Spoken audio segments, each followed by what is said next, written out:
Namba safi kabisa, shukrani sana mpenzi mtazamaji kwa kuzidi kuwa nasi hapa ndani ya Al-Huda TV, mwongozo kwa umma. Ikiwa sasa tunaingia kwenye kitengo cha hamasisho na wasia kwa vijana. Tumekuwa na leo magazetini, tumeweza kumzungumza na habari za siasa zinavyoendelea, jinsi hali gani ya usalama nchini, amani ya humu nchini, na hivi sasa tukiingia kwenye hamasisho tutakuwa naye aliyekuwa mbunge na vile vile sasa ni commissioner katika tume ya uwiano na utangamano, nazungumzia NCIC. Tutaweza kumjua zaidi kwa undani, tuweze kujua swa majukumu yao kama tume ile ni gani swa, na anaona wapi siasa za hivi sasa na amani zikoje. Tutakuwa tunazungumza zaidi nikiwa naye Gwiji Nur Said Bakayoko.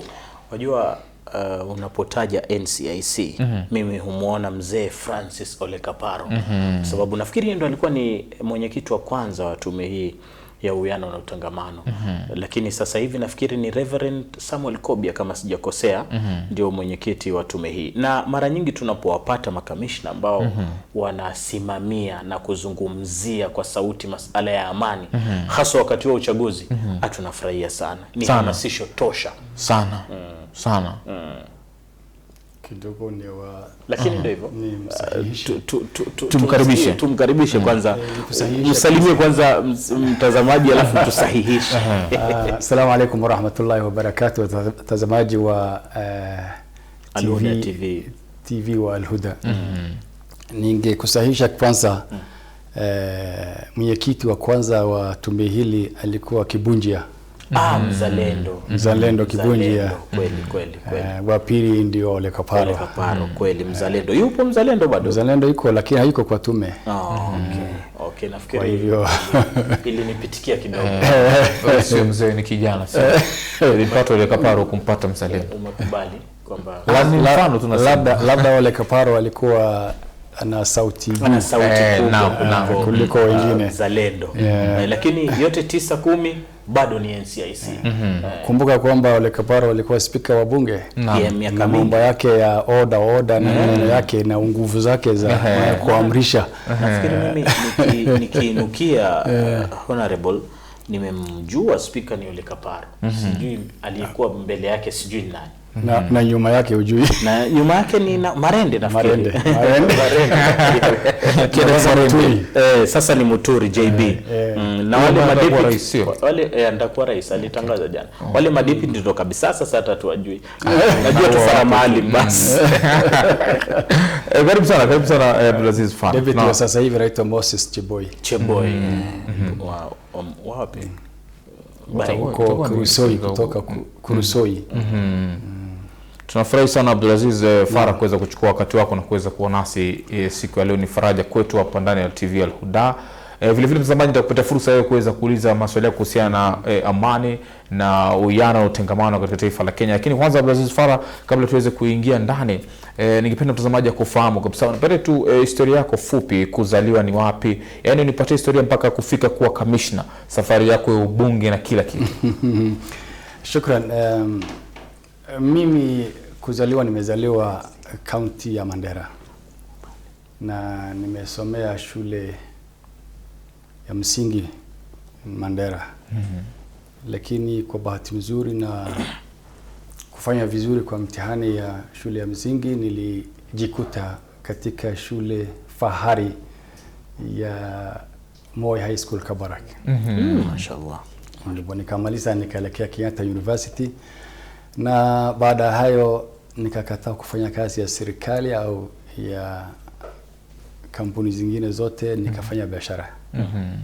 Kwa hivyo mimi msingi langu ni ya biashara.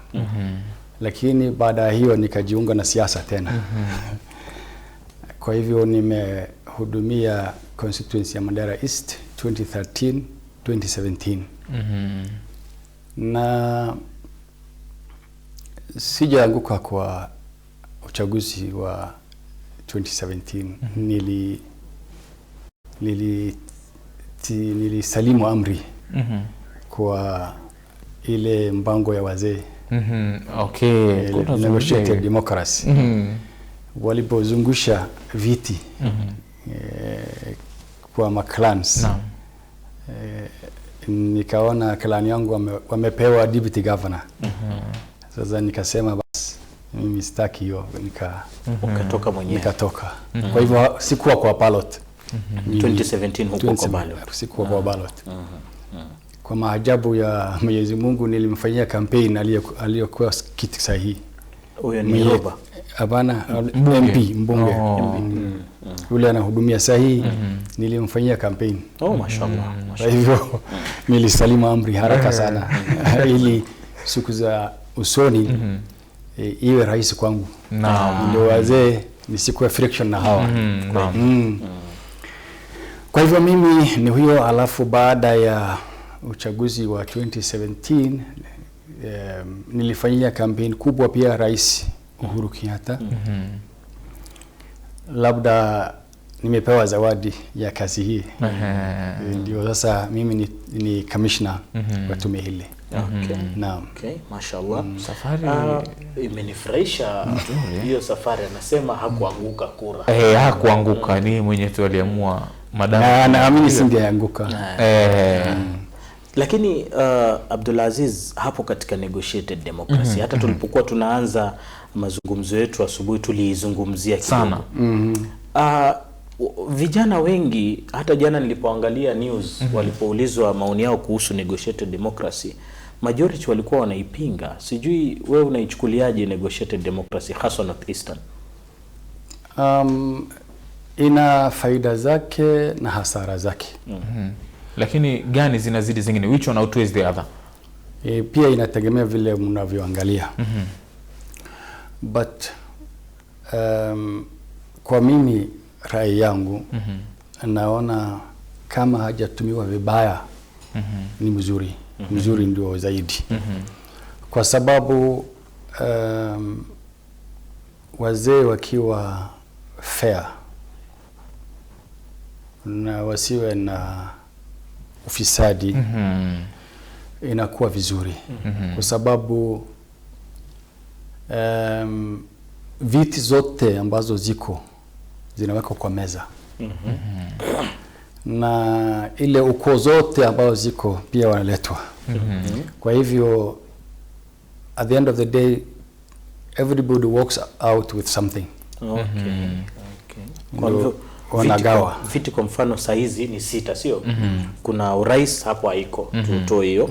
Kuna ugavana, kuna useneta, women rep, na kuna wabunge na wabunge. Mandera ni viti ngapi? Viti 6 Mandera. Kwa hivyo ni tuseme 11. Na wakilishi wodi uhesabu? Wakilishi wodi ni mahesabu. Ni ngapi? Pia ni wengi, sio? Ni wengi, ni almost 40 hivi. Na clans ni ngapi Mandera? Sasa clans ni nyingi, but at the end of the day najua kuna ile chini lakini kuna ile kwa hivyo kila mtu atapewa kitu. Na ndio walifanya 2013. Although wali lock out some other clans. Lakini wale ambao wamekuwa kwa coalition moja wamegawana vizuri. Unaona sasa hizi ni sababu tulikuwa tujui. Sasa tuseme tuchukue mfano wa ile dominant clan ile Gare ya Mandera.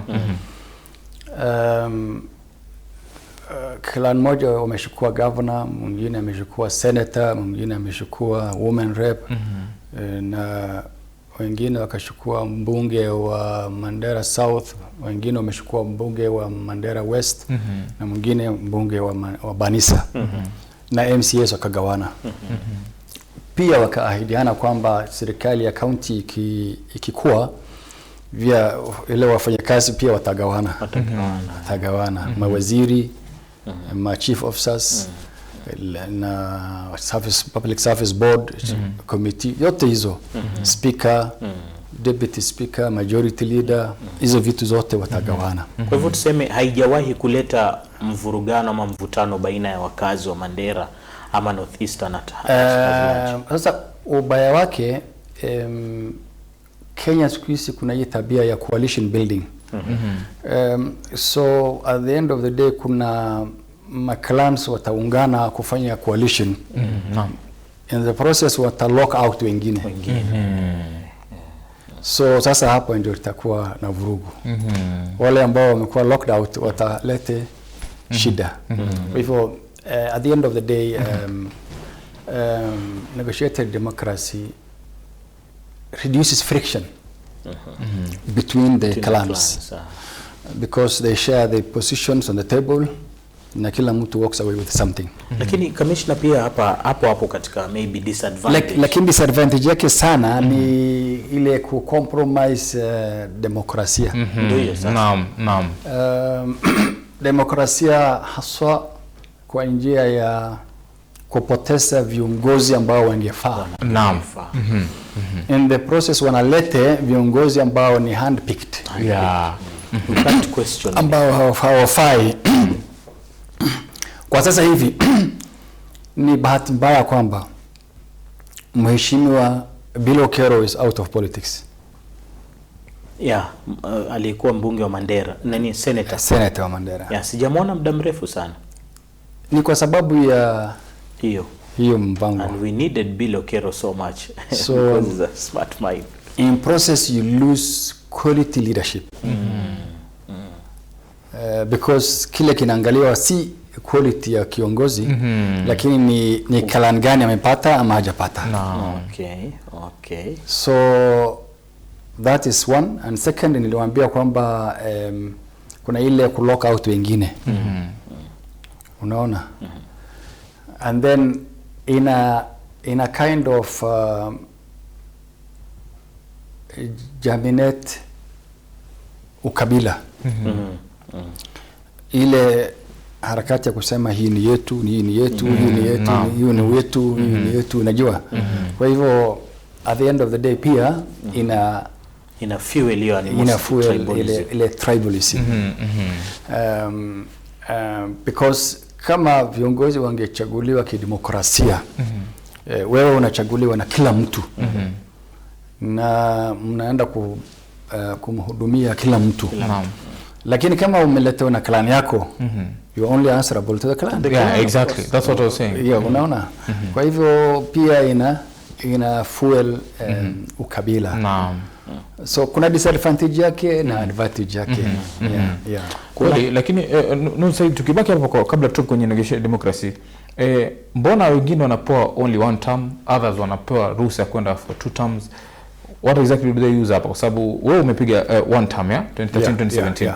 The governor right now amekwenda 2 terms, amemaliza 10 years. What criteria are they using to make sure huyu atarudi, huyu mwingine 5 imetosha? Sana hawaangaliangi performance. Ile kitu naangalia tu ni ile interest ya clan. Na Governor Roba alitolewa, lakini aliasi amri ya wazee. Ndio he was resourced. Roba alikuwa governor, akawa resource ya county, na wazee wakamtoa. Wakamendorse ule juzi alijiuzulu kutoka kwa CAS, anaitwa Hassanur Hassan, former PC wa Rift Valley. Ndio alikuwa anointed. Lakini Roba aliasi amri ya wazee. Akamshinda. Sasa mtu ako kwa resource ya county mzima, ni ngumu kutolea. Na akashikana na serikali juu. Alishinda hivyo. Now what happens now? Kwa sababu sasa hivi sasa ile imefanya ile mpango yote ya hiyo negotiated democracy ya Mandera imesambaratika. Kwa sababu right now pia kuna mtu wake anasimamisha. Imesambaratika kabisa. Jana endorsement yake. Naam. Na juzi pia na Adam Mohamed pia amejitangaza kwenda kusimama. Kwa hivyo sasa tuko na 5 candidates governor. What? Kwa hivyo tuseme kwa sasa negotiated democracy Mandera imesambaratika. Kusha. Na kurudi kule itachukua muda. Sasa on your own opinion, is it a good thing or it's a bad thing? If everybody is brought on board, it's a good thing. It saves resources, it reduces friction, it reduces animosity. Na ile wengine, kuna example ya Mandera ya 2013. Kuna subclan ambao hawajawahi kufikiria kupata mbunge, walipata mbunge. Okay, that's good. Hawajawahi na hawatafikiria tena. That's good. Lakini wakapata. Ndio. Kwa hivyo ni mzuri ikitumika vizuri. Na ufisadi iondolewe. Naam, I think hapo umezungumza point nzuri kwa wakiwa fair na ufisadi uondolewe, basi kutakuwa na maendeleo. Uongozi wa Mandera Sasa tuchukue mfano wa Mombasa. Naam. Kuna ma-community ngapi Mombasa? Kuna Waswahili, Waarabu, Mijikenda, Wakamba, Wasomali na nini, si ndio? Wakiketi kwa meza moja, waseme governor tupatie nani? Griyama tuseme. Senator tupatie mtu fulani. Na deputy governor tupatie mtu fulani. Na woman MP mtu fulani. MP wa Changamwe mtu fulani. Kisauni mtu fulani. Likoni mtu fulani. Sasa si kila mtu tafurahi? Naam, kweli. Na MCS pia hivyo. All the communities in Mombasa will walk away with something at the end of the day from that meeting. Na watacheka wenyewe, kila mtu atafurahi. So if it is used well, it is very good. That's a good point. Yeah. Ali ana complain sana tangu niingie hapa studio asubuhi. Anasema inakuaje uongozi wa Mandera unakuja kufanya mikutano yao Nairobi badala ya kufanyia kule Mandera. I can't seem to get the right picture of it, kwa sababu if sisi uongozi wetu it's all about the Mandera people, why we bring major meetings in Nairobi and then we are seeing discourse here and there? There are several factors. Moja ni kwamba wanaoshawishi wako Nairobi. Wanaoshawishi wako Nairobi. Wanaoshawishiwa wako Mandera. Na ni wengi wako wa Nairobi. Wafanyabiashara, opinion leaders. Wale wanafanya kwa mashirika mbalimbali ama kwa serikali. Viongozi wa kidini pia. Viongozi wa kidini wako hapa. Umeona kina Abdulaziz Abdi wako hapa wote. Bilokero mwenyewe yuko na hata viongozi ambao wamechaguliwa wako ni wachache, wanaishi huko na watoto yao. Wengi wanaishi huko. Kwa nini? Ni desturi yao tu ile. Huko unajua ni huwezi kaa sana, ni mbali. Sio kama Mombasa. Rafiki zangu walikuwa wana attend ile bunge ya mkutano ya bunge Thursday afternoon. Tukimaliza ndio wanaingia ndege wanaenda Mombasa for the weekend. Yes. Na Tuesday morning wana fly tena ndio wa attend ile ya jioni. Na wewe Mandera hatuna hiyo luxury. So wanao shawishi wako Nairobi. Na hivi sasa hatuwezi fanya mkutano kubwa namna hiyo Mandera. Because itabidi uhamishe hawa watu wote wakae. Hiyo gharama ya kuhamisha pia ni waende Mandera. Security na pia kuna security problem ya Al-Shabaab na hatuwezi fanya mkutano kubwa na hiyo bila kuwa na security tight. Kwa hivyo ni gharama mingi na not convenient. So the number of people that you found yesterday in Bomas with Roba, you can't have them in Mandera. Mandera sasa ni wale watu wa kawaida, voters ndio watakuja. Na hawa ni kuambiwa tu na kuenda. Si ndio? Ni ile yatononoka tu. Wale wanaambiwa wanaenda. Lakini hawa ni wale wanatoa voice wenyewe. Wao wenyewe ndio wanatoa amri. Ikuwe hivi. Kwa hivyo the stakeholders are here. Although even sometimes hata machama zingine si zao wanafanya hivi. Muturi alifanya jana hapa. Same thing. Ngilu. Almost the same thing. So it's not very weird.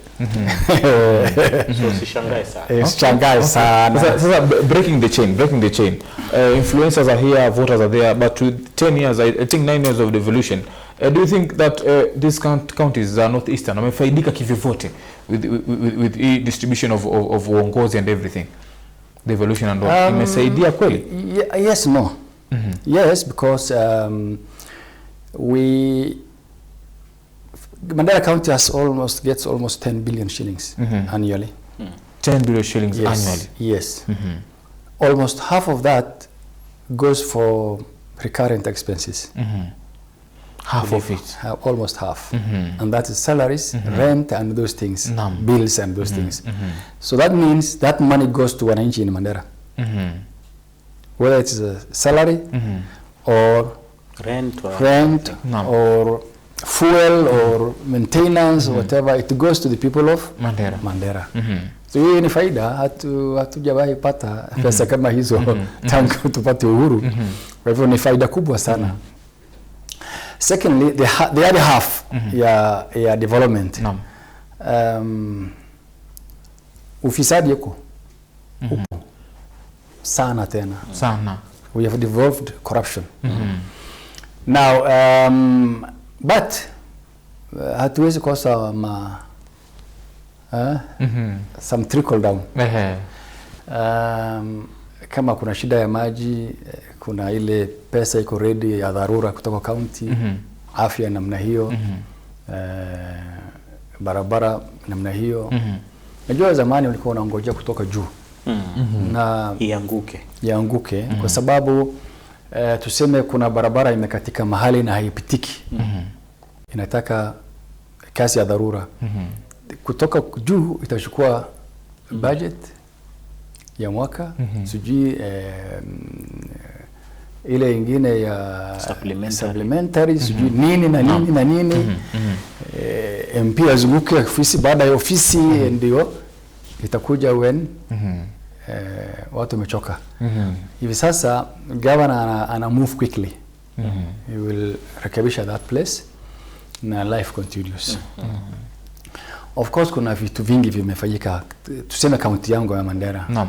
Kuna Maram roads nyingi imefanyika, kuna boreholes nyingi imefanyika, kuna water pumps nyingi imefanyika, kuna colleges na shule zimejengwa, hospitali zimejengwa.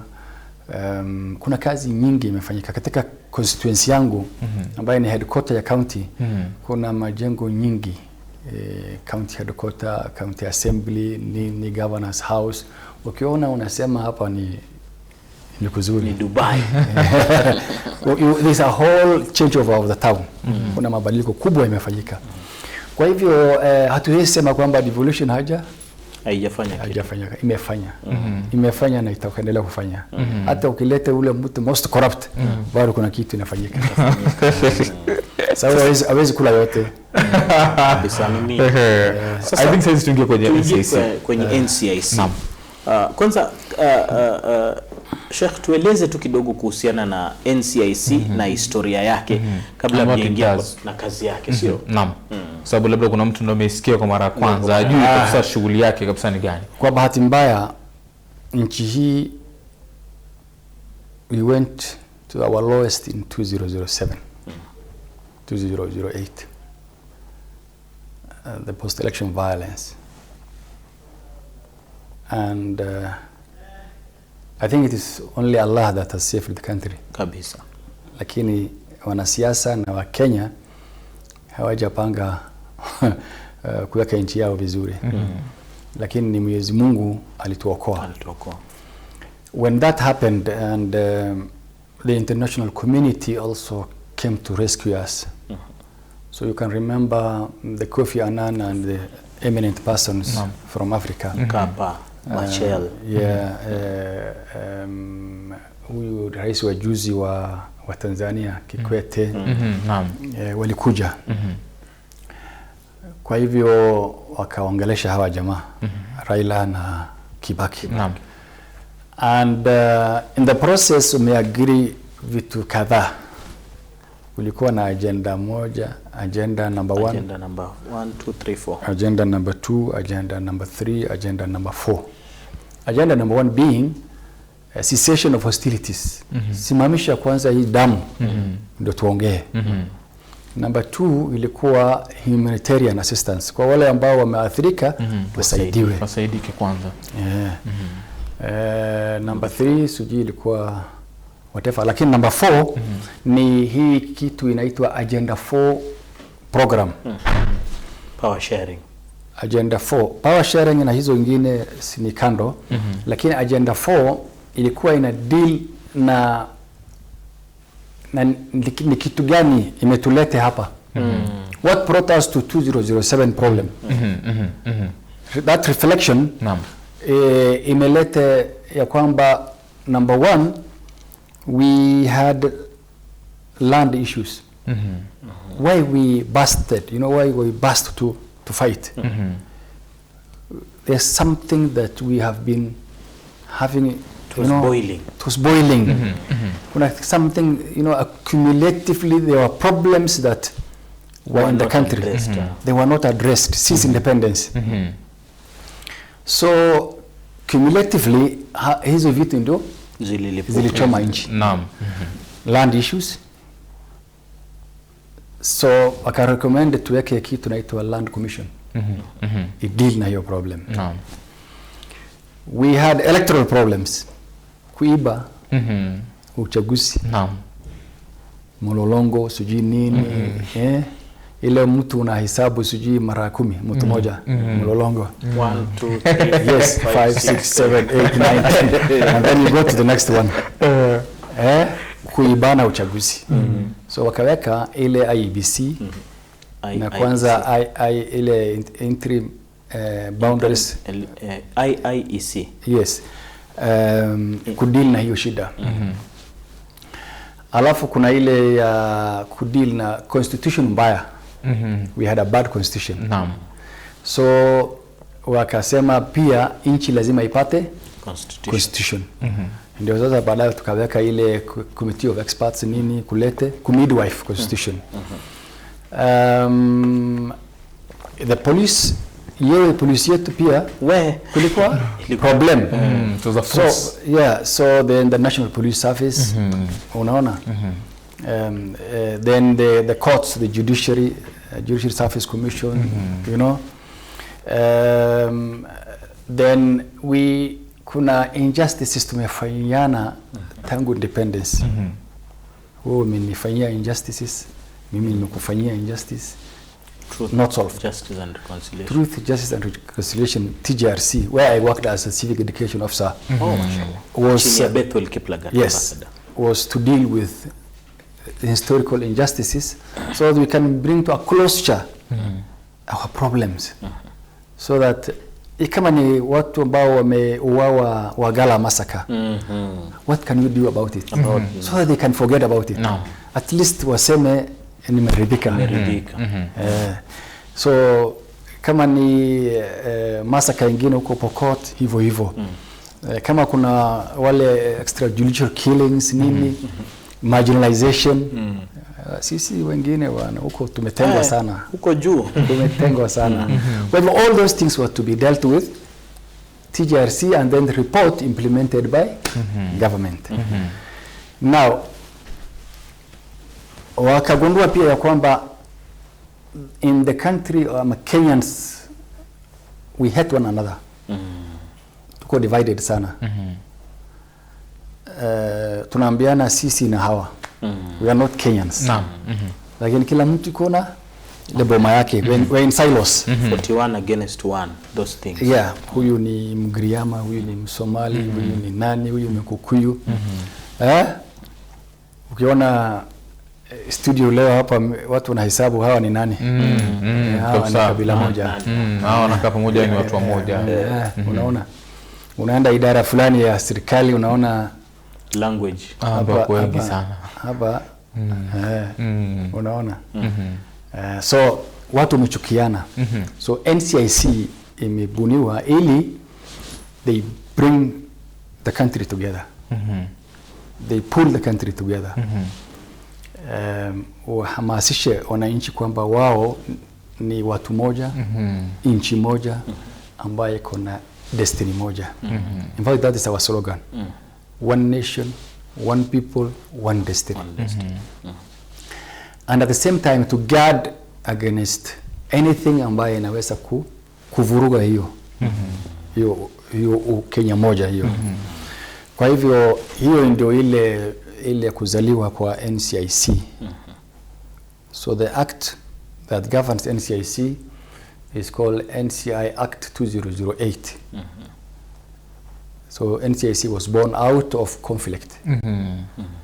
And when conflict ends in Kenya is when our life will end. NCIC. Yes. Will it end? I don't know. It's our prayer that conflict ends in Kenya so that NCIC can close shop.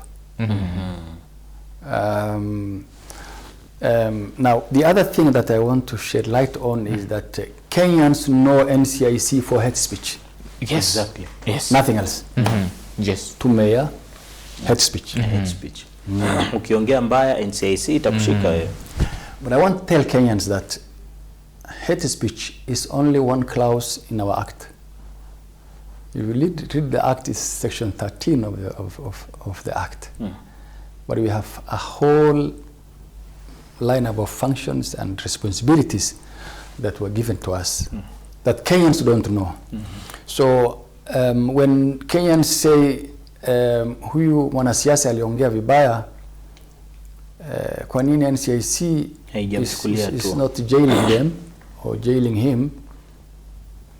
They think we are only there seated watching hate speech. We are not. The functions of NCIC ukisoma inapita over 20. So we're supposed to deal with peace building in the communities where there's conflict. We are involved in North Rift right now. We are involved in the border between Kakamega and Kericho and Kisumu, Bomet, Kisii, Migori and Kuria and Masai, you know. We are involved in the conflict in Mandera. We are involved in the conflict in Marsabit, which is hard not to crack, very difficult. We are involved in the conflict in Samburu, the Baragoi area, that is the Valley of Death. Yes, Kapedo area, you know, Tiati. Right now we are having a headache between Pokot and Marakwet. There's problem between Pokot and Turkana. There is a problem in Narok. You remember the Mao and all those issues. We are having problems between Tharaka-Nithi and Meru on boundary issues, and so many of them. You know, we are having problems of illegal groupings. In Mombasa, Coast. We're having problems in Lamu. You know, all these are our headache. All this is our headache as a commission. At the same time, we were supposed to look at marginalization in this country so that it doesn't happen again. So that we go back to 2007. So it is this commission to watch against marginalization. And that's why we audit all the organizations, government organizations in this country, including county governments, every year, to see how their employment is, whether they break the law or they abide by the law. Is it the 2/3 or? 30% must be non-dominant communities. All right. So if you are in Isiolo, for example, which is the dominant community X, they are allowed only 70%. Okay. Maximum. But they can go down. Okay. But if they go beyond 70, again, they have broken the law. So we do what is called ethnic audit to universities, to parastatals, to everything. Even to private institutions or just government? Unless they complain, we don't go to private. But unless they complain, written to us, then we investigate and want the organization to shape up. Okay. Yes. So we also advise government on policies. Kenyans will be surprised to hear that the yellow buses of schools was an advice from NCIC. Really? Yes. Okay. I thought it was Michuki's thinking. No, it was an advice, policy advice from NCIC, so that school buses are not misused. Okay, true. You know? So, like when we had the COVID outbreak, we issued several policies to the government. So we do a lot of research into issues pertaining to tranquility in this country. So that at one given time, NCIC must tell government what the issues are in 47 counties. What is the problem that could be, misused to trigger violence in Mombasa? NCIC must give that policy and that preparation and that research in good time. All right. That is the work of NCIC. That is the whole plate. Yes. Again, NCIC is supposed to educate Kenyans on what its mandate is and how they should live together as brethren and not to live together as enemies. So that's civic education. And the list goes on. So our mandate is so huge. So huge. Yeah. But we dwell so much on hate speech. And because it attaches on politicians. Kenyans are focused on politics 24/7. Which is wrong. That's very true. We eat politics. We eat politics for breakfast, for lunch, and for supper. But it's very politicians unfortunate that have put that in us. Yes, until we define leadership to mean politicians. I mean, the manager of this station is a leader. Yeah. But in the mind of Kenyans, he is not. The leader is a politician. Yeah, they begin from the MCA here in South B as being the leader number one, and then it goes up to the president, which is wrong. So our attention is given to politics.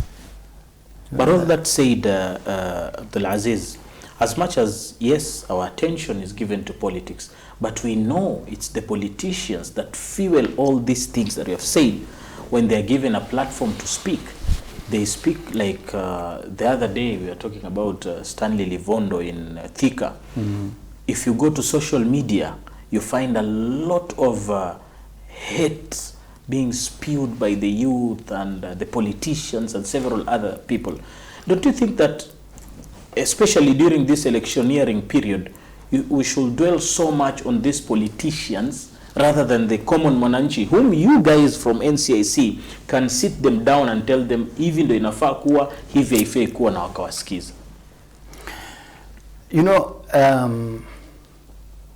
Generally speaking, these countries are doing is politicians.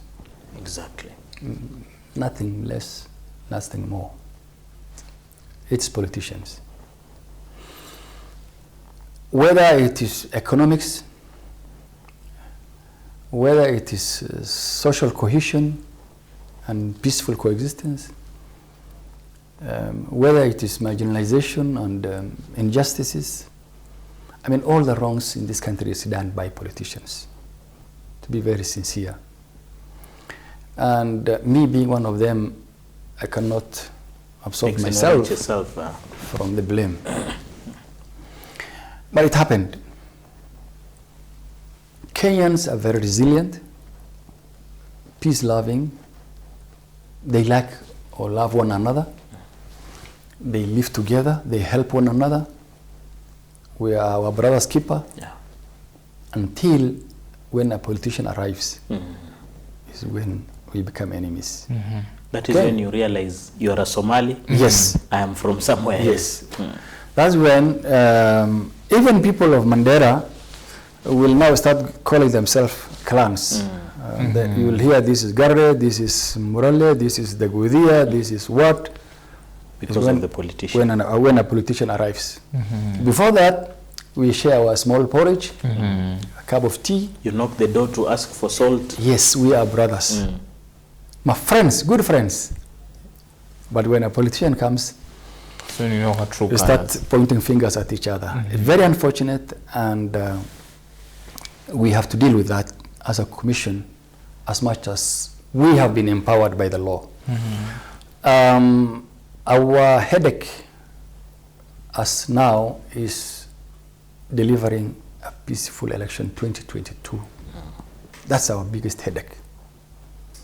With all the conflicts around, with all the conflict in Marsabit, in Turkana, in of all the places in this country, we have purpose to deliver a peaceful election. Now, this work can be made difficult by politicians and not anybody else. And so we know what the politician can do. Like the statement you talked about in Thika is one of the worst that somebody can make. True. Exactly. Yes. It is a very, very reckless statement that can burn this country. Yeah. Tough like that. If 41 against 1 could burn the country, what about that one? It's worse. So we have our ears open, our eyes open, 24/7 to deal with such reckless statements that can bring this country down. Animosity. Now then we came up with what is called the roadmap to 2022 elections, what we call elections bila noma. So we call it uchaguzi bila noma roadmap, which we launched last year. So in that roadmap we have arrangements or strategies to follow so that we don't have resurgence of political animosity and post-election violence. We are dealing with all crooks or all these politicians who are selfish. But you see, at the end of the day, Kenyans want to see us jailing people. Yes, exactly. In fact, that was my next question. I was also going to there because they are saying whatever they are saying, which we are saying it's hate speech. We are seeing them being told to go to NCIC, do 1, 2, 3, and then we see them outside again. They do the same thing. Yes. And people are like, what is happening? Are they not being jailed? Because they're in and out and they're doing the same thing. They are acquitted. You see, for example, that statement you've said is one of the most I'd ask you if anything had been done on and the guy is still around. Nothing has happened. Why don't NCIC, for example, employ people that will follow these politicians everywhere? Because when you say that someone to come and record statement, yet it is something that was said in a glare of cameras in broad daylight. You don't need someone to make a statement, to make arrest. What happens? Or what happens next? What recommendations do you give to the board in front of you? Now, when that statement is made, we do investigate and arrest, prepare a file, and take the file to DPP. Now, this is separation of responsibilities. Yes. Now, when the file goes to DPP, the responsibility has gone to a second institution. You are now out of it. We follow the case, and we attend the court. But because you have to also assemble our witnesses, we have to follow the case. But it is in the hands of DPP now. Then from DPP it goes to the courts. The courts. And again, the court is not NCIC. The court is another institution. So the separation of powers is what Kenyans don't know. Yes. True. So the Kenyans expect us to arrest Livondo today and put him in cell. Yes. And jail him for 20 years. We don't have that power. We are not the prosecutor. We are not the courts. So that is what Kenyans don't know. So that's why cases drag. Cases are acquitted. And they are acquitted. We have seen even one of the worst statements, like one member of parliament, he said nasty things about maybe the first family, and he was acquitted. Yeah. So we follow these guys to their rallies. We record them. We investigate them. We summon them, and we take their case to court. And when you look at what is, I can give you of cases as many as prison summons ile juzi kama ya Linturi ya madoadoa.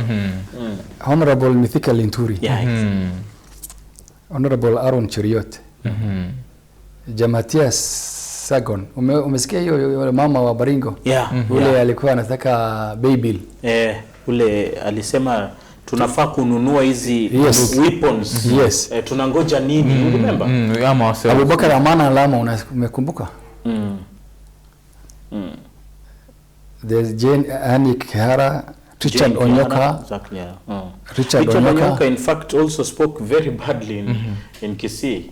Yeah, Kareki Mbiki and others. Gladys Wanga amekataa summon.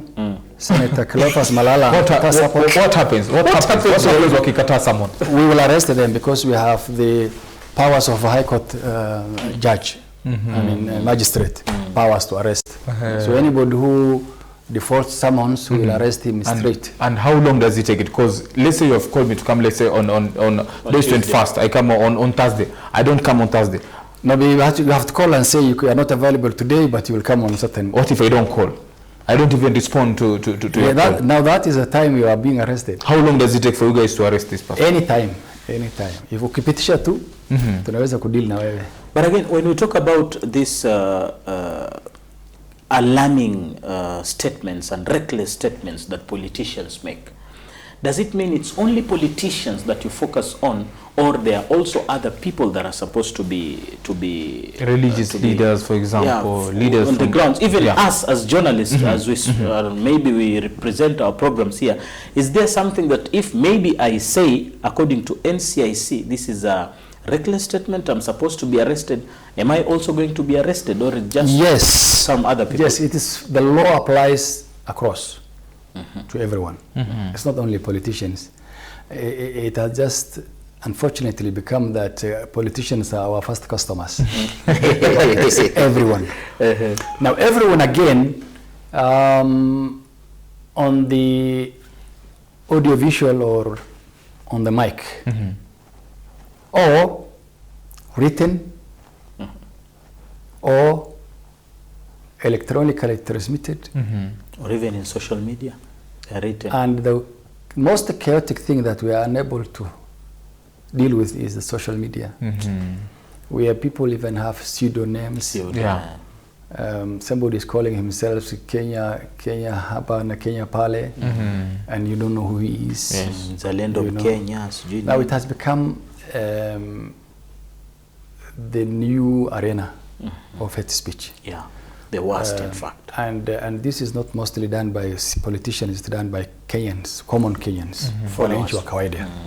Foot soldiers. Yes. In some thinking tribal, some supporting a certain politician or certain political lineup. I mean, it is so disgusting and so unfortunate that people who you think are of high caliber in society find themselves in social media insults. People like Mutahingunyi, you know. So you wonder what kind of good examples, good examples are we to our children and the generations to come. So the social media has become a headache. But in collaboration with the DCI and Communication Authority of Kenya, we are closing on them. So even them now, they know that they can be gotten. So it is not only politicians, it's everyone. The people we have in our list of now cases, half are not politicians. When I talk about Mutai Ngunyi, it's not a politician, it's a professional. So at the end of the day, it is everybody's mouth that we are watching. You know, there's a guy who escaped, I think, our arrest. I don't know how he escaped. When the Kenya Kwanza team were in Nakuru one day, the person who was called #1 to pray was a Muslim cleric. And in his prayer, he used the word Madoadoa. Yeah. I remember. I remember. Very unfortunate. Sitaki kumtaja, I remember. Yes. You know? So that's how much anybody can.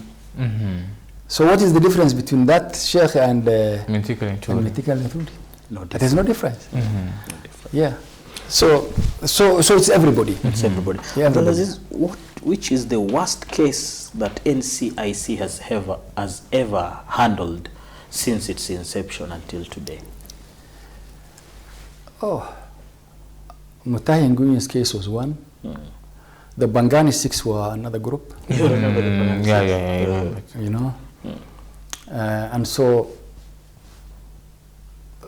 cases are similar, but the Bangani 6 was the breaking news. The breaking news, I remember. Yeah, Mutahi Nguyen, because of his position again, and cases like that.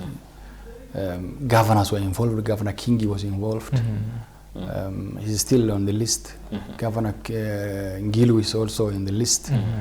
And so it is also unfortunate that leaders who are supposed to bring peace to their counties, bring disharmony to their counties.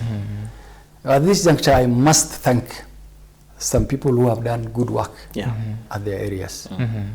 Governor Madango of Wasingishu. Naam, true. I mean, Kenyans must applaud him. Yes. He has done so much with his leadership around. The leadership of Nakuru County also have done good work. Nakuru being that hotspot, that hotspot is now cool, calm.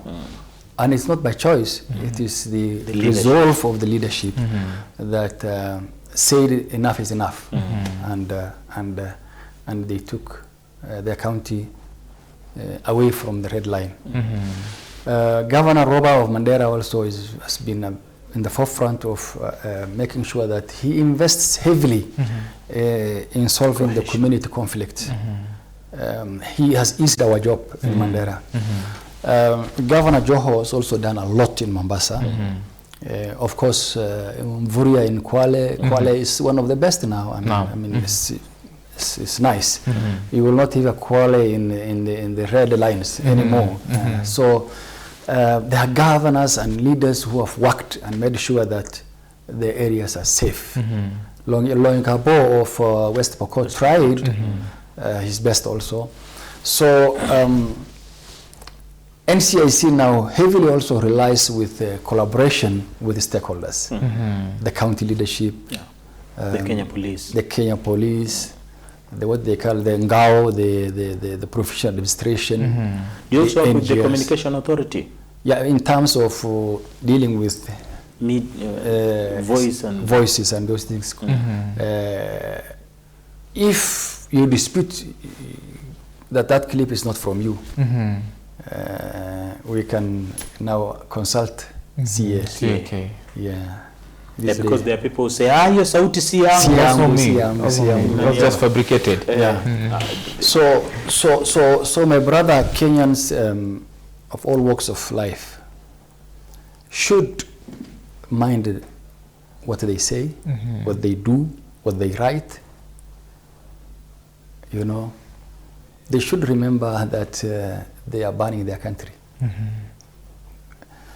You know, somebody can recklessly put a line in social media, but he doesn't know how what harm that line can cause to this country.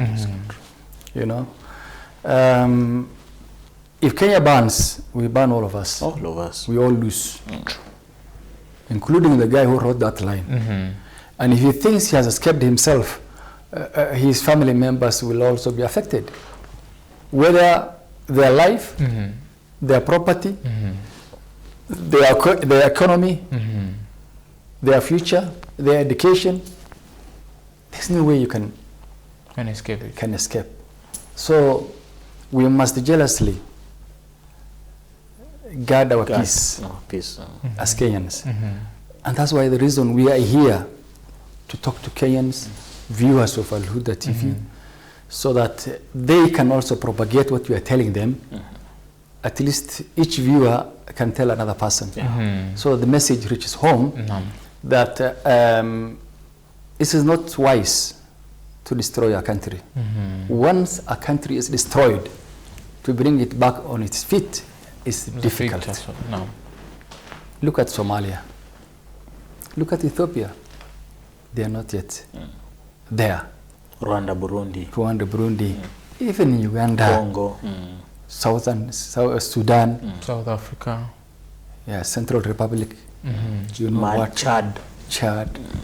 All these countries that have gone to some low places are still not yet up. Let's not take this country to those levels, because it's going to be very difficult to bring it up. Let's not lose what we have cultivated all those years since independence. Just because of one person. Just because of the interest of one person. Politicians come and go. Parties come and go. Kenya remains.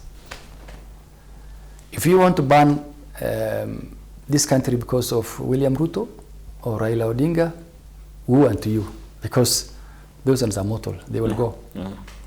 But Kenya has to remain. But the unfortunate thing is, those who take machetes and slash their brethren, what do they get? Nothing. Does the politician know that I killed Ali? No. Doesn't know. Does the politician know that in the process of harming my brother, I was harmed? I was maimed. No. I'm in hospital. I'm accumulating bills. The politician doesn't know. Doesn't know. So why are we fighting one another? Why? On behalf of the politician? In 2007, how many lives were lost? So many. How many were maimed? So many. How many were left homeless? Does Raila Odinga and Kibaki know who they were? Just recently, Pendo. You remember Baby Pendo? Yeah, Baby Yes. Pendo now. No one is even talking about her today. You know the people who are bedridden up to now, So many. Till today. till today from The 2007. guy was banned in Naivasha. Politicians don't know. They don't know where he is. They don't know how many bills he has incurred. You're fighting on their behalf. Why? Why are you banning our country? Why are you bringing our country down? If politicians steal the votes up there, ni wao wameibana, shauri yao. No.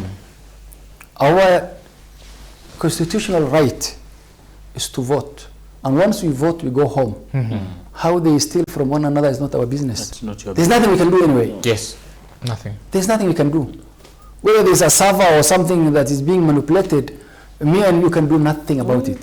So why are we fighting? Fighting. In 2007, we were fighting, and then it remained like that. Nothing changed. I mean, anybody who was hurt, alibeba mizigo yake mwenyewe. Kabisa.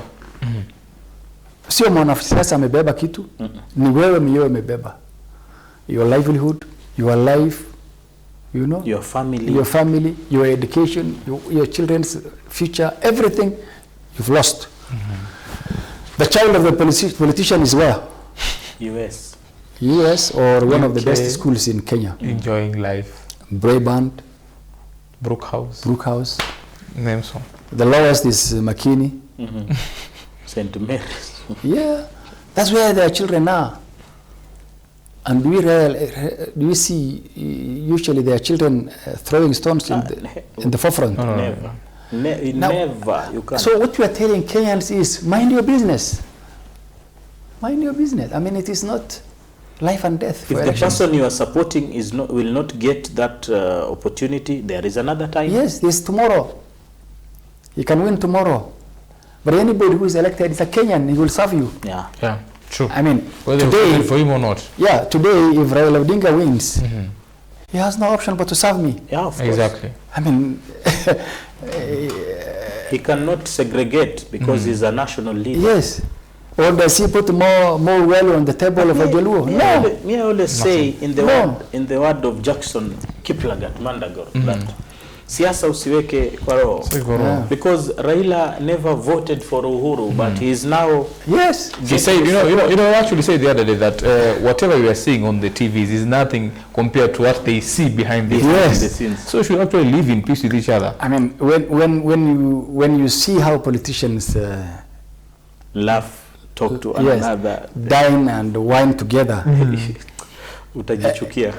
Kenya wangesema ni hawa tunapigana on their behalf ama ni wengine. Exactly. Okay. You know, we as journalists, we know because we cover them, but when we tell them, they don't believe. Yes, the Kenyans don't believe. But then they see that these guys don't even see. They will hold hands, and when they reach the podium, they abuse one another. Yes. But when they are out of the podium and they go to their coffee places, Raila will call Ruto. And they will chat.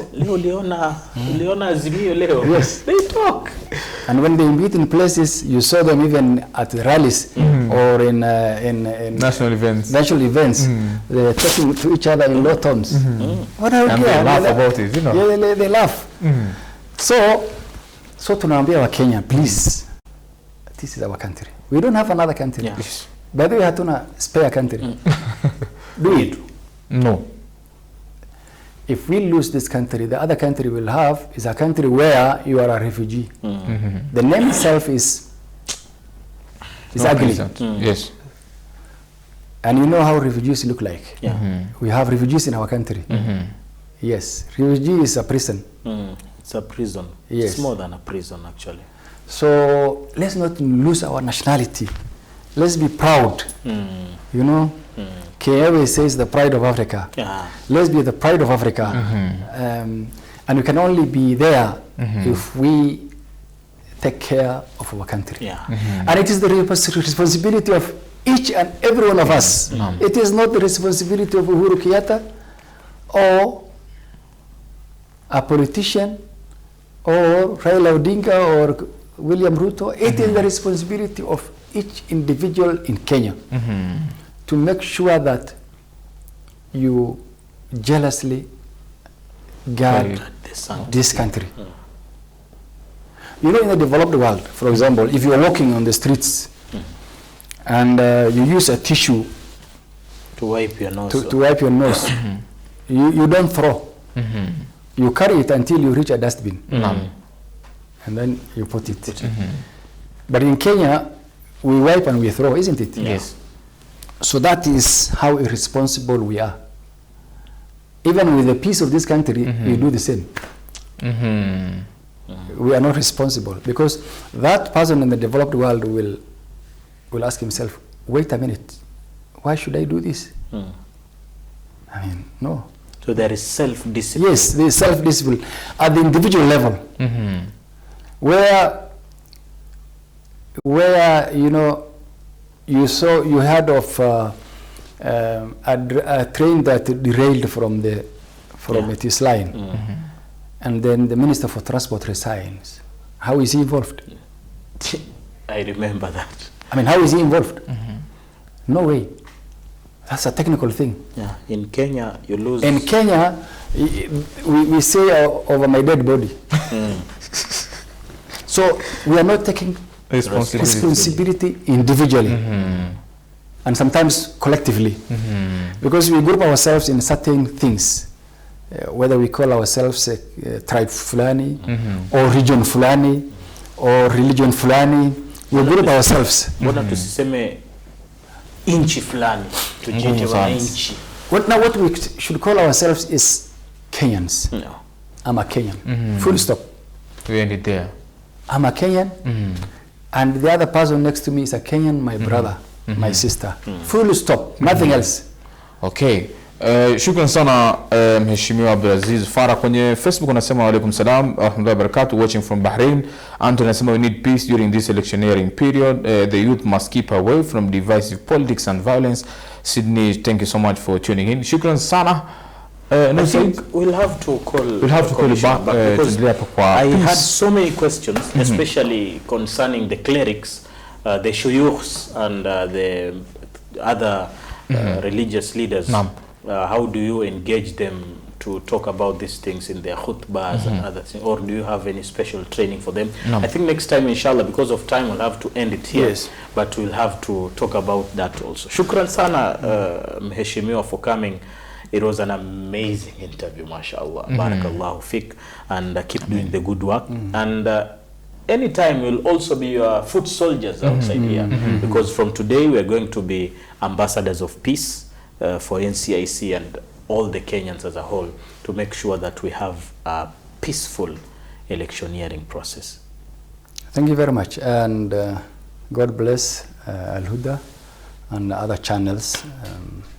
We are usually called by the mainstream TV channels, but I purposely called here so that because we have viewers specific or aligned here, Al Huda, and so that's why I called and asked for this chance. And so we continue kuhamasisha ndugu zetu ambao wanatuangalia. We had several symposiums.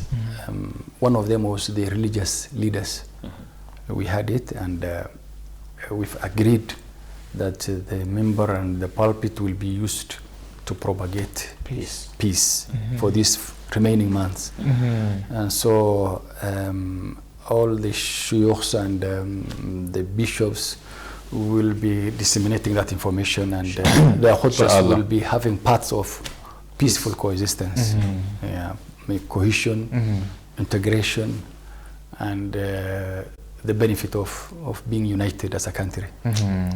Inshallah. Na shukrani sana mtazamaji, tumekuwa naye Mheshimiwa Abdulaziz Farah ambaye alihudumu katika bunge la 11 ikiwa ni mbunge wa Mandera Mashariki, na hivi sasa ni kamishna katika tume ya uwiano na utengamano wa NCIC. Vile nimekuwa na Nur Said hapa Bakayoko. Unasemaje mzee? Nimetulia. Sema atakuwa ni balozi wa amani. Unapomwona huko nje uje basi Nur Said ni balozi wa amani. Shukrani sana kwa mtazamaji kwa kuweza kuwa nasi kuanzia mwanzo hadi tamati. Tuiradhi tu kuweza kupokea simu kulingana na wakati, lakini vile vile shukrani kwa wote ambao wameweza kufanikisha matangazo ya siku ya leo. Tunakuacha na salamu alaykum wa rahmatullahi wa barakatuh. Wa alaykum salaam wa rahmatullah.